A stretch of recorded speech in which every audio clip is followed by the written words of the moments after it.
빌립보서 2장 5절로 8절의 말씀을 통해서 예수님의 마음속에 담겨있는 기쁨이라는 말씀으로 함께 은혜를 나누고자 합니다. 존 밀턴이라는 분이 이런 말을 했습니다. 마음은 지옥을 천국으로 만들 수 있고 천국을 지옥으로 만들 수도 있다. 그만큼 우리의 마음이 중요하다는 겁니다.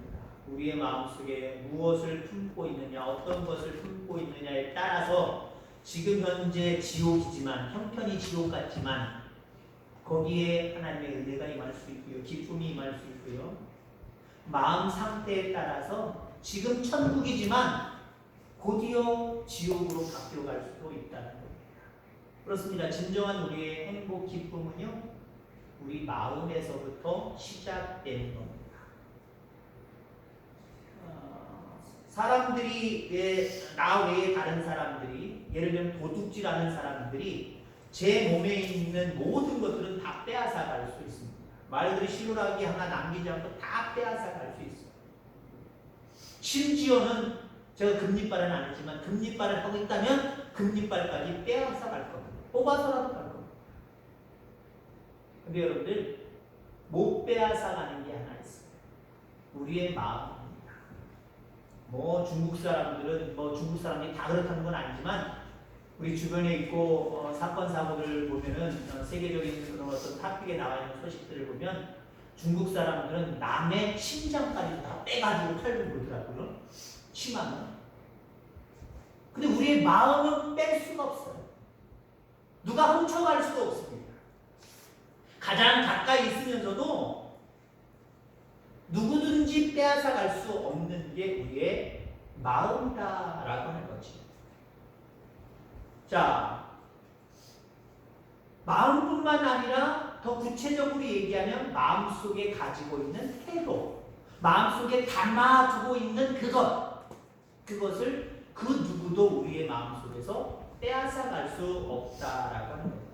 그래서 우리의 마음속에 올바른 태도로 가득 차 있다고만 한다면 그 사람은 기쁨 가운데, 행복 가운데 살아갈 수밖에 없다라고 하는 거지.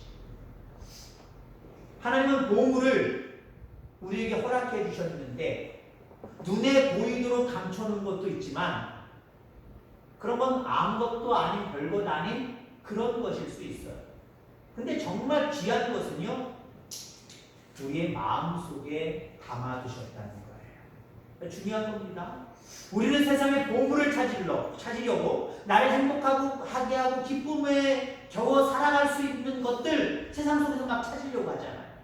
누구에게 감춰져 있나? 어디에 있나? 어디로 가면 되나? 어떤 일을 하면 되나?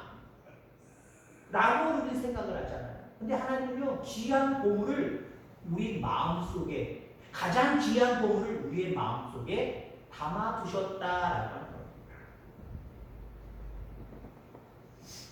예수님 안에서 우리가 모든 것을 할 수 있다라고 하는 그 마음을 우리가 가질 때에 거기로부터 거대한 힘, 진정한 은혜를 일구어내는 힘이 거기서부터 시작되면 여러분들 기억하기를 주 이름으로 축원합니다. 우리의 마음의 특징이 몇 가지가 있습니다. 우선 나에게서 제일 가까이 있게 먼 데 있지 않습니다. 여러분의 마음 어디 있습니까? 가장 가까운 곳에 있어요. 제가 여기를 얘기를 했습니다만은 아무튼 가까운 곳에 있어요. 우리의 마음은 가장 가까운 곳에 있다. 그러니까 여러분들, 가까운 것에서부터 변화를 시도하고 변화될 때에 하늘의 은혜와 기쁨은 우리에게 쏟아져 내려오는 거예요.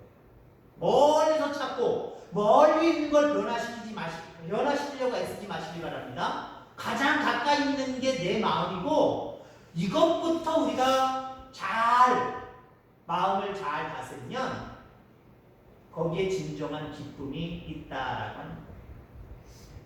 자, 그 다음에 우리의 마음의 특성이 또 한 가지가 있을 수 있습니다. 행복을 끌어오는 자석입니다. 자석을 가까이 어떤 물체든지 갖다 보세요. 철성분 것들은 쭉 붙어옵니다. 따라옵니다. 그렇습니다. 우리의 마음의 태도의 여하에 따라서 그 마음이 옳다면, 그 마음이 예수님의 마음으로 변화되었다면 거기에 하나님의 복이 따라오는 거예요. 하나님이 따라오는 거예요. 근데 내 마음이 변화되지 못하고 내 마음에 대해서 변화를 줄 생각은 전혀 안 하고 저 사람이 변해야 돼, 저것들이 변화돼야 돼 라고 하면서 다른 데를 쳐다보면서 내 속에 있는 그대로의 욕심을 따라서 세상을 살아가면 그 욕심에 따라서 행동할 때 금방 뭔가 내게 올 것 같지만, 끌려올 것 같지만 거긴 아무것도 끌려오지 않아요.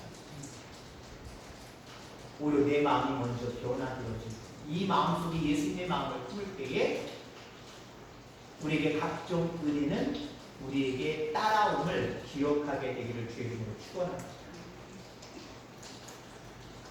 겸손한 마음, 순종하는 마음, 온유한 마음, 이게 예수님의 마음인데 오늘 바울은 이 마음을 우리 마음속에 품어라 라고 이야기를 하고 있습니다. 예수의 마음을 품어라.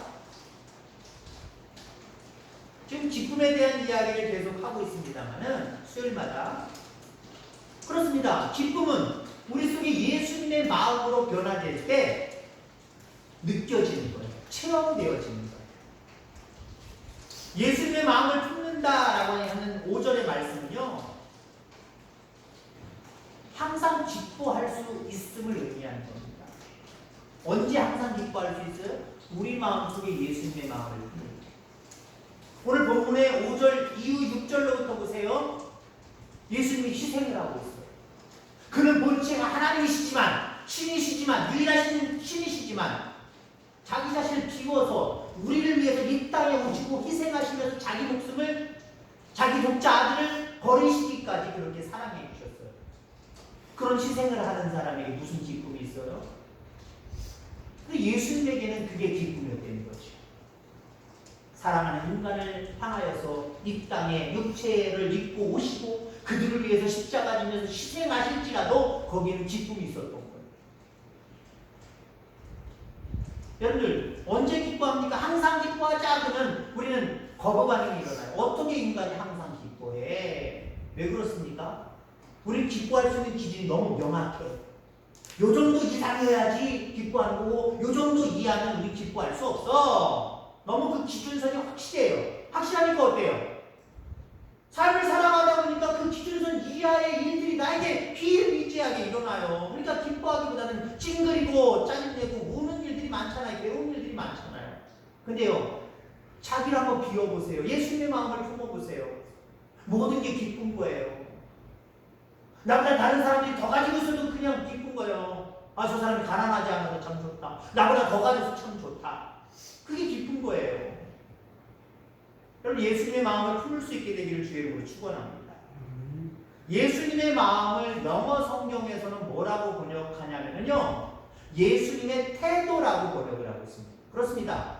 우리 예수님의 마음을 품어야 되는데 막연하게 예수님의 마음? 이게 도대체 뭐야? 라고 생각하면 좀 어려워질 수 있어요. 근데 영어 성경에서 이야기한 것처럼 예수님의 태도를 가져라. 예수님의 태도를 가져라. 좀 쉬워지잖아요. 근데 우리 성경은 참 많아요. 우리는 개역개정을 주로 사용해서 개역개정밖에 모르지만 또 요즘 젊은이들이 좋아하는 성경책이 있습니다. 쉬운 성경이라는 것이 있어요. 쉬운 성경에는 오늘 5절의 말씀을 뭐라고 표현하냐면요, 예수님처럼 생각하고 예수님처럼 행동하십시오 라고 써 있어요. 예수님의 마음은요, 내가 생각하는 대로, 내가 가지고 있는 대로 말하고 행동하는 게 예수님의 마음 아니에요. 그러면 거기에 기쁨 없어요. 예수님처럼 말하고 예수님처럼 행동하십시오. 좀 쉬워졌죠? 예수님의 마음 어떤 마음이에요? 예수님처럼 말하고 예수님처럼 행동하는 거예요. 어떤 신학생이 1학년에 들어오면요, 이게 태도가 바뀌어요. 근데 진정한 태도가 바뀌어야 되는데 어떤 태도가 바뀌느냐? 걔네 무게 잡아. 성경책처럼 무게 잡고 목사님처럼 막 이렇게 들어요. 찬송을 하면요, 4학년 때쯤 되면은요, 신학이 없어져서가 아니라 여러 가지 과정이 있어요. 그냥 불러요. 내 주를 가까이. 그냥 자기 목소리대로 불러요. 1학년 신학생 딱 들어왔어요. 어떻게 부르는지 아십니까? 내 주를 가까이. 마치 목사님이 된 것처럼. 이런 태도를 얘기하는 게 아니에요. 예수님의 마음, 예수님의 태도, 예수님의 생각은 뭡니까? 앞서서 얘기했잖아요. 오늘 본문에도 나오잖아요. 겸손한 마음, 순종하는 마음, 온유한 마음. 그 밖에도 많습니다만 오늘 본문에서 이야기하는 것만 얘기하자고요. 이 마음으로 생각하고 행동하는 저와 여러분들 다 되기를 주의 이름으로 축원합니다. 태도는요, 마음이 이제 태도라고 표현되는 거예요. 마음이랑 똑같은 얘기예요. 이제 여러분들 이해하시기 바랍니다. 태도는요, 보이지 않지만 우리를 움직이는 힘이 있어요. 그 사람이 어떤 태도를 가지고 있느냐에 따라서 그 태도대로 행동하게 되어 있거든요. 결국은 우리의 마음속에 있는 태도는 우리를 움직이는 힘이 있다는 겁니다. 우리를 움직이는 힘, 우리의 태도는 어떻습니까? 되고 안 되고도 그 선이 아까 얘기한 것처럼 명확하죠. 요렇게 보니까 요 상황이면 될 것 같아. 요 상황이니까 안 될 것 같아. 이게 너무 명확해요. 근데 여러분들 보세요. 내 태도가 예수님의 태도, 예수님의 생각으로 바뀌어버렸어요. 예수님의 태도와 예수님의 생각은 뭡니까? 여러 가지가 있겠지만 눈치 못함이 없는 거예요. 그죠? 안 될 게 어딨어? 안 될 게 어딨어? 그러니까 이 선이 무너지는 거예요. 될 수 있을 것 같아, 안 될 것 같아 라고 하는 선이 무너지는 거예요. 예수님의 마음을 보면, 예수님의 생각과 태도를 가지면 힘이 생긴다니까요. 안 될 거 없어. 다 돼. 하나님 눈치 못함이 없도록 그렇게 인도하실 거야 라고 하는 모습으로 행동하게 되면 그 행동은 결국 그 결과를 가져오게 되어 있다라는 겁니다. 또 여러분들, 태도는 방향을 설정하는 방향키와 같습니다. 그 사람이 어떤 모습으로 나아갈 것인가 태도에 따라 달라지는 거예요. 태도에 따라 달라진다니까요. 야, 이 땅에서 복음을 증거하는 건 하나님 정말 기뻐하시는 구나 라고 하는 태도를 가진 사람이 있고, 아이고 전도는 무슨 전도야, 나만 잘 믿으면 되지 라고 하는 태도를 가진 사람들, 방향이 틀려져요. 어떤 삶을 살건 어떤 사람을 만나건 어느 곳을 가든 하나님이 제일 기뻐하시는 것은 복음을 증거하는 거야 라고 하는 사람들은요, 때를 얻든지 못 얻든지 복음을 증거하게 되어 있어요. 복음의 사람으로 살아가게 되어 있어요. 근데 나만 믿어서 나만 구원받으면 됐지, 몰라, 남들은. 그런 사람들은 자기는 구원받을지 모르지만 복음 전도자로서의 방향을 살지 않아요. 그냥 믿긴 믿지만, 부끄러운 구원은 있긴 있지만 세상 사람들과 거의 비슷하게 내 욕심 따라서 세상을 살아요. 내 욕구를 채우기 위해서만 살아가요. 여러분, 삶의 태도가 바뀌어지기를 주의 이름으로 축원합니다. 그리고 여러분들, 삶에 대한 태도, 우리 마음의 태도는요, 그 사람의 행복, 기쁨을 결정해요. 어떤 태도를 가지고 살아가느냐에 따라서 앞서서 얘기한 것처럼, 천국 지옥을 얘기한 것처럼 기쁨을 누리기도 하고 행복을 누리기도 하고 행복과 기쁨을 누리지 못하기도 할 수 있다라고 하는 거죠. 태도에는 크게 두 가지가 있을 수 있습니다. 긍정적인 태도와 부정적인 태도. 예수님의 생각, 예수님의 태도는 어떤 걸까요? 예수는 절대로 안 된다 라고 하는 부정적인 태도가 없으셨습니다. 된다요. 된다라고 하는 긍정적인 태도가 예수님의 태도였다라고 하는 겁니다. 물론 태도가 모든 것을 결정해 주지는 않습니다. 긍정적인 태도를 가지고 있다고 할지라도 어떤 일들을 이루는 것들은 한마디로 실력이에요. 실력, 능력입니다.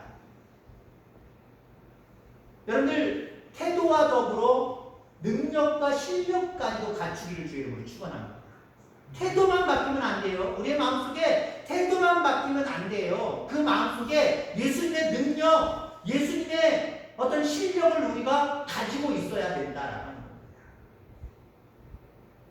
예수님은 우선 제자들을 12명 모아놓으시고 그들에 대한 삶의 태도를 교육하기 시작을 하셨어요. 하나하나 뜯어고치기 시작을 하셨어요. 교육을 통해서 바꾸셨습니다. 근데 여러분들, 시간이 지나면서 여러 가지 사건들이 있지만 예수님의 제자들이 예수님이 안 계실 때 예수님처럼 질병 환자들을 고쳐주고 싶었지만 겉모양은 있었지만 고치지 못했잖아요. 한마디로 뭐예요? 예수님과 더불어서 뭐 2년, 3년까지, 3년은 채워지지 않았지만 1년, 2년 동안 교육을 받아서 태도는 좀 바뀐 것 같은데 아직 그들의 마음속에는 실력과 능력이 갖추어지지 않았어요. 그래서 예수님이 꾸짖 기도하셨지요. 너 왜 기도하지 않느냐? 한마디로 기도를 능력이라고 말씀하셨습니다. 실력이라고 말씀하셨습니다. 왜 못 고쳤어? 주님의 이름으로 무엇이든지 믿고 구하고 기도하고 선포했으면 됐을 텐데 그냥 태도만 될 수 있을 것 같아, 병 나을 것 같아, 태도는 바뀌었지만 긍정적인 태도로 바뀌었지만 아직 실력과 능력을 갖추지 못한 거예요. 자, 그래서 예수님은요 초창기에는 제자들을 모아놓고 그들의 태도를 바꾸시는 것에 교육에 중앙점을 두셨고요. 그 다음에 훈련을 통하여서 실력을 쌓도록 도와주셨습니다. 계속해서 책망하시고 또 직접적으로 체험하고 경험하게 하시고 무엇보다도 그들에게 가장 큰 능력, 실력을 주신 게 뭡니까? 성령님을 그들에게 주셨잖아요. 아무리 나 혼자 노력해서 얻은 그 실력도요 성령의 실력, 성령의 능력에 비하면 아무것도 아니에요. 여러분 성령의 충만함을 여러분들 그 마음속에 채우시길 바랍니다. 삶의 태도가 바뀌었고 성령이 내 마음속에 충만하여 삶에 대한 능력과 실력이 붙기 시작을 하고 여러분 그 사람에게는 능치 못함이 없는 거예요. 그 사람은 날마다 기쁨과 행복을 가지고 살아갈 수 있는 거예요. 이런 삶을 살아가는 저와 여러분들 다 되기를 주의 이름으로 축원합니다. 우리가 잘 아는 대로 바울에게는 오늘 본문을 기록하고 있는 바울에게는요 그를 아프게 하는, 육체를 아프게 하는 가시가 있었다라는 거 잘 알고 있잖아요. 그 가시를 없애달라고, 그 아픔을 깨끗하게 낫게 해달라고 바울이 기도했지만 하나님의 응답은 거절이셨습니다. 고쳐주시지 않았다라고 하는 겁니다. 그때 바울이 어떻게 했어요? 내가 복음을 증거하는데 이것도 못 고쳐주십니까? 하나님 그렇게 하지 않냐고요? 오히려 받아들였어요. 내 속에 있는 이 육체의 질병 가시는 그냥 내가 안고 가야 되는 거구나 받아들였다는 말이에요. 그리고 자신의 연약함을 긍정적으로 해석하기 시작을 했습니다. 예수님의 말씀처럼 연약한 것이 내게는 강한 것이구나. 이 연약함 때문에 내가 교만해질 수 없고 예수님의 마음, 겸손의 마음을 품고 복음을 증거하는 자로서의 삶을 끝까지 살아갈 수 있겠구나. 긍정적인 태도로, 긍정적인 생각으로 바꿔버렸단 말이에요. 그리고 성령의 충만함을 입고 그는 어디를 가든지 담대하게 복음을 증거하는 복음 사역자가 될 수 있었다라고 하는 겁니다. 여러분 구약의 인물 중에 요셉을 보세요. 형들의 미움을 받고 우물 구덩이에 빠뜨림을 당했지요. 억울해 죽겠어요. 그런데다가 이제 애굽으로 가는 상인들에게 노예로 팔리지요. 남의 집에서 종살이합니다. 억울하게 감옥에 들어가서 감옥살이를 합니다. 원망할 것들 참 많이 있었을 거예요. 말 그대로 기뻐할 수 있는 요소가 하나도 없는 절망 덩어리 속으로 절망의 구덩이 속으로 계속해서 빠져가고 있는 겁니다. 그런데 여러분들 보세요. 요셉이 그 상황을 원망하거나 불평하지 아니하고 그곳에서 주인을 위해서 때로는 간수장으로서 그 감옥에 있는 다른 사람들을 위해서 애쓰고 힘쓰고 봉사하고 충성하는 모습을 보여주고 있잖아요. 여러분 그렇습니다. 하나님은 어려울 때, 힘들 때에 어떤 태도를 갖고 살아가느냐에 따라서 축복을 결정하신다는 거예요. 그렇습니다.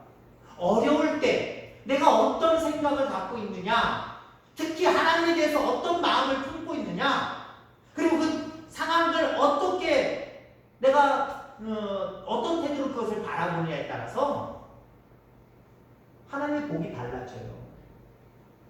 여러분 그렇습니다. 우리는 요셉을 얘기할 때 꿈의 사람이다. 그래서 반드시 꿈은 이루어진다. 하나님이 꿈을 주셨기 때문에 약속대로 그 꿈이 나에게 이루어져서 애국의 총리가 된 것이다. 보통 이렇게 포인트를 맞춥니다. 틀린 말은 아니에요.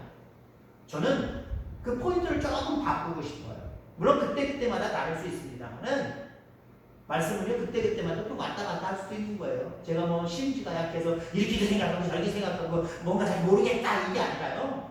하나님의 말씀은 이렇게도 붙일 수도 있고 저렇게도 붙일 때도 있어요. 여러분들이 꿈이 없고 소망이 없을 때 여러분 저는 앞서서 이야기한 것처럼 요셉을 얘기하면서 요셉은 꿈의 사람이었습니다. 어렵고 힘들더라도 여러분 꿈을 가지십시오. 꿈은 반드시 이루어집니다. 이런 설교를 드릴 거예요. 그런데 오늘 예수님의 마음을 품자라고 하는 이 말씀을 드리면서는 조금 방향을 좀 다르게 설명하려고 합니다.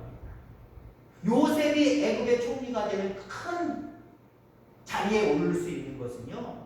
꿈을 꾸었기 때문에 맞습니다. 저는 그런데 그것보다도 구덩이에 빠지고 형들의 모함에 의해서 미움에 의해서 구덩이에 빠지고 노예로 팔려가고 노예 생활하고 감옥 생활하고 그 어려운 환경 속에서도요. 그의 태도, 그의 마음의 태도가 변함이 없었다는 거예요. 하나님을 향하고 있었다는 거예요. 약속을 향하고 있었다는 거예요. 한마디로 예수님의 생각, 예수님의 행동, 예수님의 마음을 그 마음속에 품고 있었다는 거예요. 그래서 저는 오늘 이 시간만큼은 그렇게 말씀드리고 싶습니다. 요셉이 예수님의 마음을 품고 행동했기 때문에 예수님의 생각을 품고 행동을 옮겼기 때문에 결국 애굽의 큰 인물로 하나님이 등용시켜 주셨다. 여러분 삶의 태도를 예수님의 생각과 예수님의 태도로 그렇게 바꿔가는 저와 여러분들 다 되기를 주의 이름으로 축원합니다. 하나님은 우리 마음에 능력을 담아 주셨습니다. 어디 가면 능력을 만날 수 있을까? 여기 찾지 마세요. 내 마음속에 이 세상을 넉넉히 이길 만한 능력을 여기에다가 담아 놓으셨어요. 이걸 여러분들 발견할 수 있기를 간절히 소망합니다. 그 능력은 긍정적인 태도를 가질 때 드러나기 시작을 하는 거예요. 내 마음속에 능력을 담아주셨는데 내 마음속에 자꾸 부정적인 생각만 들어요. 안 될 거야, 힘들어, 어려워. 그 생각만 가져보세요. 이 능력이 바깥으로 표출이 안 되는 거예요. 근데 하나님이 내 마음속에 담아주신 그 능력이 우리의 삶의 태도 속에 할 수 있다. 주님이 함께 하신다면, 주님이 능력 주신다면 라고 하는 모습으로 삶의 태도가 바뀌면요. 이 능력은 그 삶의 태도와 더불어서 드러나게 됩니다. 내 마음 속에서부터 바깥으로 표출되게 있다라고 하는 겁니다. 여러분 긍정적인 태도, 예수님의 마음을 가질 수 있는 저와 여러분들 다 되기를 주의 이름으로 축원합니다. 이 긍정적인 마음, 예수님의 마음은요, 하나님의 능력을 가져오는 마중물과 같아요. 여러분 마중물 아시죠? 제 나이 밑으로는 이제 점점 모를 겁니다. 저는 그래도 알아요. 시골 총구석에서 살았기 때문에. 예전에 시골에서는 왜 이렇게 우물에 빠져 돌아가신 분들이 많을까요? 저희 친구이면서 친척, 아버지도 뭐 여러 사람을 제가 얘기할 수 있습니다만은 무시무시한 얘기, 그냥 기분 나쁜 얘기라 많이 나갑니다만은 우물에 빠져 돌아가죠. 그것도 우리 집에서 학교 가는 길에 한 50m 되는 고음, 거기서 빠져 죽으셨어요. 자기 집 가는 거리가 있어요. 거리가 있는데 거기 왜 빠져 죽으셨나? 추측을 하는 거예요. 거기다 신발을 벗고 그 빠져 돌아가셨어요. 옛날 우물들 보세요. 높은 데는 높지만 아이들도 그렇게 보면 보일 수 있는 이 정도잖아요. 어른들한테는 더 낮게 보이겠죠. 꼭 문지방 같은 거예요. 자기 문 거기 지방 같은 거예요. 신발 벗고 내 집이여리 하고 누워 보이는 거예요. 풍덩 빠지시는 거예요. 그게 맞는지 틀린지 모르는 어른들이 옛날에 그렇게 말씀하셨어요. 술 한 잔 드시고 정신없어서 자기 집인 줄 알고 눕다가 빠져 죽는 거라고 보통 그렇게 얘기를 하셨어요. 그런데 우물이 동네 중간중간 있었을 때 우리 집은 자랑은 아니에요. 우리 집은 펌프가 있었어요. 우물이 있었어요. 근데 여러분 옛날에 우물 어때요? 그냥 무조건 내가 필요할 때 가서 뽀닥뽀닥 물이 안 나와요. 그 주전자처럼 생긴 거 있잖아요. 이상하게 생긴 거. 물이 안 나와요. 반드시 뭘 거기다 집어넣어야 돼요? 마중물이라고 합니다. 그걸 마중물. 한 바가지일 때는 물 좋은 거예요. 잘 된 거예요. 얼마 그 물을 퍼내고 멈춘 지 얼마 안 됐을 때는요. 한 바가지도 안 이렇게 조금 넣으면 금방 나와요. 근데 하룻밤을 쟁이고 이틀밤, 3일밤을 쟁겼다고 생각해 보세요. 그러다가 처음 사용한다. 안 나와요. 2바가지, 3바가지 넣어도 잘 안 나와요. 그게 마중물이에요. 마중물은 아끼면 안 돼요. 여러분 긍정적인 마음을 가질 수 있기를 바랍니다. 예수의 마음을 품으시기를 하나님의 능력을 가져오는 마중물이 되니까요. 우리의 마음을 바꾸면 바꿀수록 예수님의 생각과 예수님의 태도와 예수님의 행동으로 우리의 마음을 바꿀 때에 그만큼 많은 샘들이 우리에게 콸콸콸콸 쏟아지는 거예요. 이 은혜를 누리고 싶지 않습니까? 여러분의 마음 가장 가까이 있어서 가장 변화시키기도 쉽기도 하지만 때로는 등잔불 밑이 어둡다고요. 별것 아닌 걸로 그냥 방치해버리고 각종 더러운 죄악들이 우리의 마음속에 가득 욕심이 가득 차 있을 때가 있어요. 우리에게서 자기 자신에게서 가장 가까이 있는 이 마음을 예수님의 마음으로 긍정적이고 또 거기에 능력이 담겨있는 그 마음으로 바꿔 가시기를 주님으로 축원합니다. 그럴 때 여러분들에게 참된 기쁨이 충만하게 될 줄 믿습니다. 기도하겠습니다. 하나님 아버지 감사합니다.